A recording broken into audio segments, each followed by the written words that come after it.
ini yang lagi ramai viral nih video 47 detik. Borong masih banyak yang menanyakan soal keasliannya. Gimana tanggapan Bang Roy sendiri melihatnya? Ya, semenjak beredar ya beberapa hari ini video yang viral 47 detik dilakukan oleh RK, saya mengatakan sudah langsung dilakukan oleh RK. Itu sebenarnya tidak perlu dipertentangkan lagi keasliannya. Kenapa? Karena dari semua ciri-ciri yang ada ya, apakah itu persingnya, apakah ada tai lalat, apakah itu proporsi muka, dan sudah saya teliti pakai face comparison dan kemudian dengan metrik dan apa itu ya. Cuman saya memang tidak mau kemudian masyarakat harus memperdebatkan tidak atau aslinya. Karena apa? Supaya persoalan ini segera ditangani. Karena supaya yang bersangkutan, karena simpati saya kepada yang bersangkutan, itu bisa segera kemudian melaporkan kasus ini kepada aparat berwajib dan dicari siapa penyebarnya. Ya, kalau pembuatnya itu pun juga sebenarnya bisa dicari. Ya, saya sudah mengeluarkan clue beberapa waktu yang lalu tentang sebenarnya kapan video ini dibuat. Ya, jadi tidak usah kemudian terlalu lama ya. Video ini memang dibuat dalam rentang waktu sekitar 3 tahun yang lalu. Ya, jadi di situ itulah kemudian saya timbul simpati saya karena usia RK pada saat itu memang belum cukup dewasa. Jadi dia sebenarnya bisa kemudian melakukan sebagai korban, dan ketika dia kemudian melaporkan yang bersangkutan, bukan saya kemudian membenarkan apa yang dilakukan di video itu, sama sekali tidak. Tapi itulah yang saya sampaikan, kenapa saya tidak perlu mempersoalkan lagi asli tidaknya. Ini sudah saya katakan identik. Jadi identik supaya apa? Supaya tidak orang kemudian harus pakai ilmu cocokologi lagi ya gitu, dicocok-cocok. Nggak usah dicocok-cocokkan. Secara saintis ini memang sudah identik. Jadi menurut saya segera kemudian dilakukan tindakan untuk mencari penyebarnya. Kan yang paling salah adalah memang orang yang paling menyebarkan yang pertama kali, dan itu tidak sulit kalau mau dicari. Oh, tapi Bang Roy udah ini loh, menelusuri ke belakangnya seperti apa itu? Penyebaran tanggalnya kapan gitu? Ya, sebenarnya kan tidak sulit ya untuk melakukan. Teman, memang saya tidak mau terlalu banyak melampaui apa yang nanti mau dilakukan oleh aparat hukum ya gitu. Karena apa? Kan semua kan harus dilakukan secara terstruktur. Ya, semua harus dilakukan juga supaya itu juga bisa nanti secara hukum bisa digunakan. Artinya apa? Peredarannya kapan, di platform apa, itu kan sebenarnya mudah dicari ya.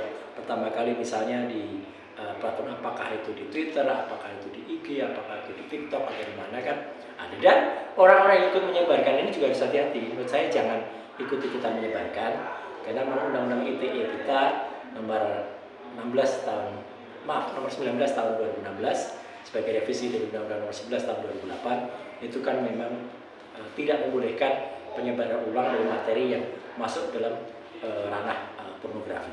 Jadi menurut saya gampang lah itu sebenarnya dicari. Segampang juga kita memastikan itu asli atau tidak. Maka saya tidak perlu lagi mundur ke belakang harus cari keasliannya atau tidak ya, karena sudah identik. Dan segera supaya orang bisa belajar dari kasus ini, tidak lagi mengulangi hal semacam ini di kemudian hari. Oke, Bang Roy, kan tadi Bang Roy kan bilang itu video 3 tahun yang lalu diduga ya, aliran lalu. Itu kondisi umur RK itu masih remaja belia gitu ya. Lalu bagaimana dengan pelaku prianya ini, Bang Roy? Justru itu yang saya maksudkan. Jadi makanya saya tidak mau terlalu berbasa-basi lagi. Saya menyampaikan clue ya, saya menyampaikan petunjuk bahwa ini terjadi beberapa tahun lalu itu supaya apa? Supaya satu, bisa kemudian dikejar siapa pelakunya, ya kan? Siapa pelakunya itu maksudnya adalah ya mungkin ya dalam tanda kutip ya siapa yang dekat dengan RK pada saat tahun itu kan bisa langsung kena kan gitu.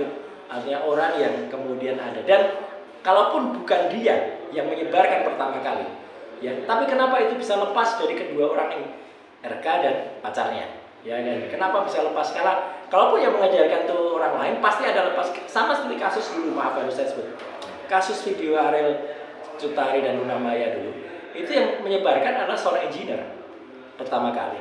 Tapi kenapa sih sound engineer di Sanggar Peter Pan waktu itu bisa kemudian menyebarkan? Kan ada orang yang mentransfer pertama kali dari komunikatornya Ariel waktu itu ke komputer yang ada di Sanggar. Jadi kan artinya tetap bisa kena siapa yang nanti menyebarkan. Sama seperti ini. Ya, dalam kasus yang lain ya, kasus yang kemarin juga sempat ramai, Gisel dan Nobu itu itu juga meskipun mungkin Giselle tidak bisa dikatakan orang yang paling bersalah, tapi ketika dia mengirimkan file itu kepada Nobu atau mereka berdua saling kirim dan itu taruh di cloud dan kemudian cloud itu ternyata bocor atau dibocorkan, ya akhirnya itu beredar. Sama seperti sekarang, ya apakah nanti peredarannya itu ada keterlibatan antara RK dan pacarnya ya pada saat itu atau orang lain ya. Jadi makanya saya bilang lebih baik RK karena masih mungkin usianya ya waktu itu dikatakan belum cukup dewasa, dia harus berani menjadi pelapor. Ini simpati saya kepada yang bersangkutan itu supaya membantu dia, supaya dia kemudian bisa segera menuntaskan kasus ini dan masyarakat juga belajar banyak, tidak ikut menjadi penyebar ya, atau juga tidak menjudge bersalah terhadap orang yang mungkin ya memang tidak bisa dikatakan dia tidak salah, tetapi tidak bisa juga dikatakan dia benar 100% juga. Jadi supaya apa? Supaya kasus segera lah gitu. Jadi tidak harus berbasa-basi lagi. Bang Roy, mungkin pesan untuk netizen yang suka kepo atau menyebarkan ulang video-video seperti ini. Ya, saya memang sangat prihatin ya. Kasus ini tersebar dan menjadi meledak gara-gara memang kemudian saling disebar ya gitu. Saya juga banyak melihat ini dikirimkan di antar grup WA, di berbagai WA grup, kemudian disebarkan juga di platform selain yang pertama di Twitter, itu juga disebarkan yang lain. Janganlah gitu. Satu, hargai perasaan yang bersangkutan. Saya harus mohon maaf, harus memastikan ini bukan untuk saya kemudian ikut menjudge saudari RK, bukan. Justru saya sebenarnya membantu dia untuk supaya apa? Dia segera kemudian melaporkan ini kepada yang bersangkutan. Kenapa itu bisa kemudian tersebar? Ya gitu.